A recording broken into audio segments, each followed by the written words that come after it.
नमस्कार दोस्तों, स्वागत है हमारे इस चैनल वैदिक ज्ञान दृष्टि में। तो दोस्तों, अगर आप अपनी लाइफ में कुछ नया सीखना चाहते हो तो इस चैनल को सब्सक्राइब कर देना। जय माता लक्ष्मी। दोस्तों, 19 मई 2024 मोहिनी एकादशी के दिन गाय माता को चुपचाप बस यह एक छोटी सी चीज खिला देना, 7 पीढ़ी तक बैंक बैलेंस बढ़ता ही चला जाएगा, दुख दूर होंगे, सुख पास आएगा। दोस्तों, हिंदू धर्म में मोहिनी एकादशी को सभी एकादशियों में श्रेष्ठ माना गया है।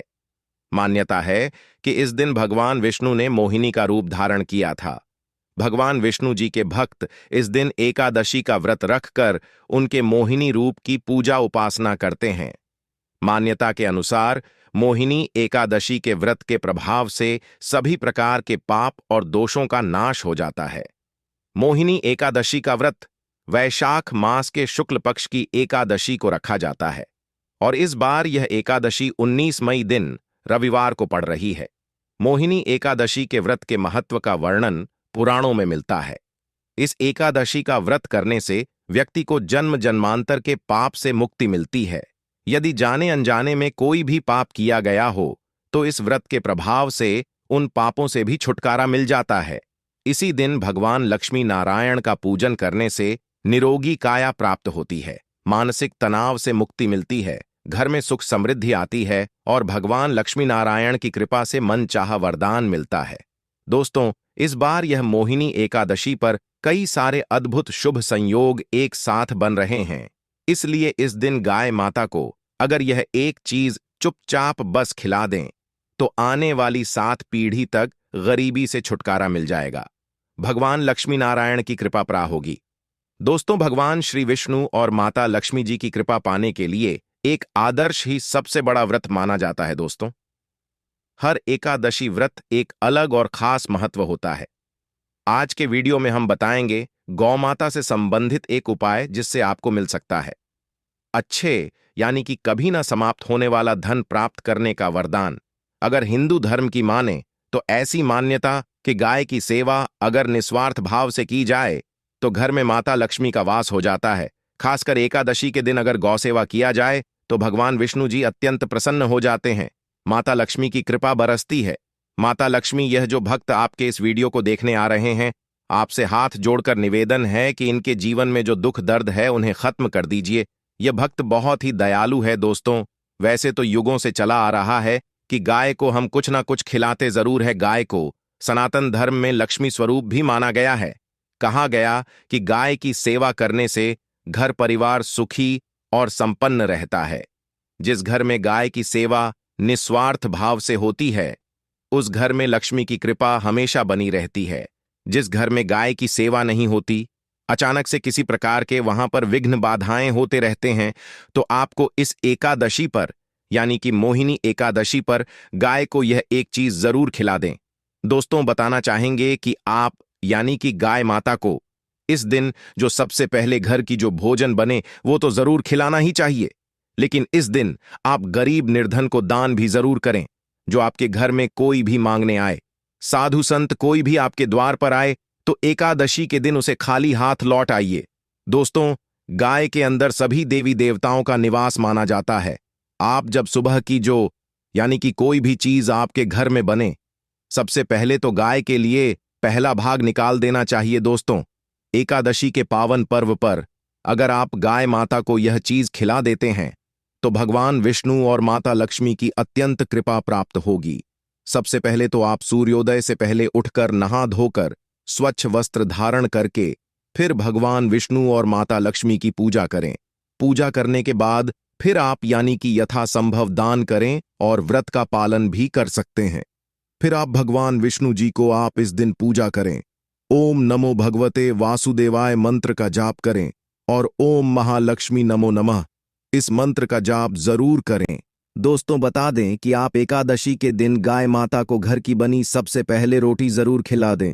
सबसे पहले रोटी बनाने के लिए सबसे पहले तो आपको आटा लेना है, लेकर शुद्ध आटे को लेकर शुद्ध जल से उसे अच्छी तरह से गूंध लें, उसे अच्छी तरह से भर लें और फिर आप इसकी एक रोटी तैयार कर लें।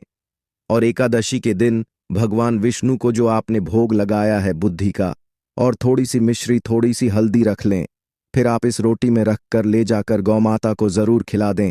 ऐसा करने से आपकी सभी मनोकामनाएं पूर्ण हो जाएंगी। माता लक्ष्मी जी की कृपा हमेशा बरसेगी। आने वाली 7 पीढ़ी तक पैसे की कमी महसूस नहीं करेगी। धन की कृपा बरसेगी। दोस्तों, अगर कोई लंबे समय से आपका काम नहीं हो रहा या फिर कोई मंगल कार्य आपके घर में नहीं हो पा रहे हैं तो गाय को रोटी जरूर खिलाएं। गाय के मस्तक को छूकर अपनी मन्नत कहें और प्रणाम करें। पैर छुए, आपकी मन्नत जरूर पूरी होगी।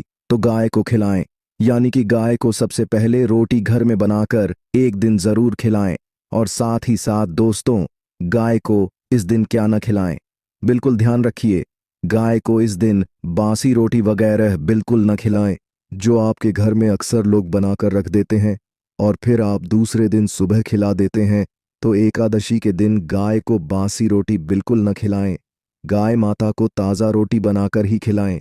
स्वच्छ रोटी खिलाएं और उसमें थोड़ा सा गुड़ भी और थोड़ी सी हल्दी, थोड़ी सी मिश्री रखकर जरूर खिलाएं। बचे हुए कोई भी चीज़, सड़ी गली चीज़ें एकादशी के दिन गाय माता को बिल्कुल नहीं खिलानी चाहिए। ऐसा करते हैं तो इस आदत को बदल लिए, क्योंकि इससे माता लक्ष्मी जी नाराज हो जाती है और आपके घर में वास नहीं करती है।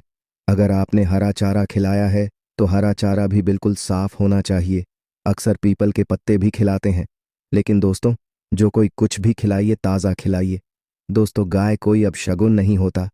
जिस भूभाग में आपको मकान बनाना है वहां पर अगर आपने 15 दिन के लिए गाय के बछड़े सहित अगर आपने बांध दिया है तो वह जगह पवित्र हो जाती है। वह भूभाग पवित्र हो जाता है। सभी आसुरी शक्तियों का नाश हो जाता है, क्योंकि गाय में सकारात्मक ऊर्जा का भंडार भरा रहता है। गाय का मार्ग रोकना, आप कहीं पर जा रहे हैं और मान लीजिए गाय ने आपका मार्ग रोक दिया या फिर आपका रास्ता काट दें, तो यह बहुत ही शुभ माना जाता है। बछड़े का दरअसल एक साथ करना और गौ माता को तो बहुत ही अच्छा यानी बहुत ही शुभ माना जाता है। मतलब आपके घर में तरक्की होने वाली है, आपके संकट दूर होने वाले हैं, आपके लिए बहुत ही लाभदायक रहेगा। गौ माता को एकादशी के दिन घर की बनी सबसे पहले रोटी जरूर खिलाएं। माता लक्ष्मी, यह जो भक्त आपके इस वीडियो को देखने आ रहे हैं, आपसे हाथ जोड़कर निवेदन है कि इनके जीवन में जो दुख दर्द है उन्हें खत्म कर दीजिए। यह भक्त बहुत ही दयालु है दोस्तों। साथ ही साथ इस दिन एक मुट्ठी घास ले लें। एक मुट्ठी घास लेकर उसमें एक रोटी रख लें। थोड़ी से आप उसमें हल्दी रख लें और थोड़े से ही रखकर गौ माता को ले जाकर आप खिला दें और अपनी मनोकामना जरूर बोलें। दोस्तों, गौ माता को एकादशी के दिन इनकी पूजा करें। इनके गौशाला में दीपक जरूर चलाएं और द्वार पर आई गौ माता को आप भगाएं ना। इस बात का विशेष ध्यान रखिएगा।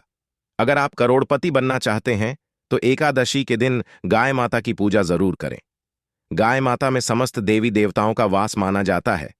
साथ ही भगवान शिव और माता लक्ष्मी की कृपा बरसती है। उस घर में कभी भी गरीबी नहीं आती है। दोस्तों, सबसे इंपॉर्टेंट यानी कि आपको यह कि सबसे पहले यानी कि आप आटा लें। शुद्धता लेकर उसे गूंथकर एक रोटी तैयार करें और रोटी में थोड़ा सा गुड़ भी और थोड़ी सी हल्दी मिश्री डालकर गौ माता को एकादशी के दिन जरूर खिला दें। इससे आपकी मनोकामना भी पूर्ण होगी और माता लक्ष्मी जी की कृपा बरसेगी। और धन की चाहत रखने वालों को, नौकरी चाहत रखने वालों को, संतान चाहत रखने वालों को वैवाहिक जीवन में सुखमय बनाने के लिए सभी प्रकार के कष्ट बाधाओं से मुक्ति मिलेगी। दूसरी लौंग आपने मां लक्ष्मी जी और भगवान विष्णु जी के चरणों के बीच रखी थी, उसको उठाइए। अब उस लौंग से आप अपनी हर परेशानी बोल दीजिए। अब आपको एक लाल पेपर लेना है या लाल कपड़ा लेना है। उसी पेपर या हर कपड़े पर आपको इस लौंग को रखकर इस पूरे कपड़े या पेपर को मौली धागे से बांध देना है।